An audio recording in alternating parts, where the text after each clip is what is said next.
ឈឺចាំដងរួចហើយដូចបណ្ដោយចិត្តស្រឡាញ់បងមិនមែនជាស្នេហាដំបូងតែជាស្នេហាជ្រាលជ្រៅបំផុតវេលាស្នេហ៍សែនខ្លីតែមានន័យសម្រាប់ជីវិតមិនអាចកិញពីវ័យដែលជាការពិតដែលស្រឡាញ់បងសូបនស្នេហ៍ស្រាប់តែរងលីរឿងរីករាយស្រាប់តែបាត់បង់ធ្វើមិនបានពិតមែនបើអ្វីត្រូវចប់ពេលនេះមិនជឿថាបងមិនស្រឡាញ់អូនទេមិនជឿថាស្រឡាញ់បងតែខាងបងលោតដល់អូនគ្រប់យ៉ាងពីស្នេហ៍បងតែងឬក៏នាងនោះមិនមែនជាបងមិនជឿថាបងមិនស្រឡាញ់អូនទេ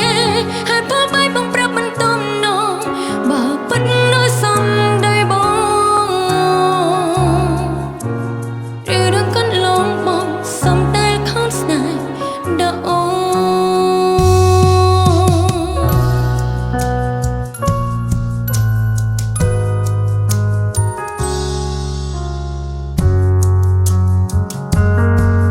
សូបិនស្នេហ៍ស្រាប់តែរងលីរឿងរីករាយស្រាប់តែបាត់បង់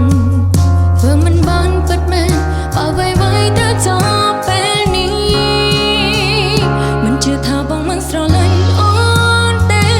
មិនជឿថាស្រឡាញ់បងតែខាងបងលោតដល់អូនគ្រប់យ៉ាងពីស្នេហ៍បងតែងឬក៏នាងនោះមិនមែនជាបងមិនជឿថាបងមិនស្រឡាញ់អូនទេហើយពេលមិនបងប្រាប់មិនទំនងបើពិតដោយសំដីបងឬរឿងកន្លងមកសំដែលខំស្នេហ៍ដល់អូន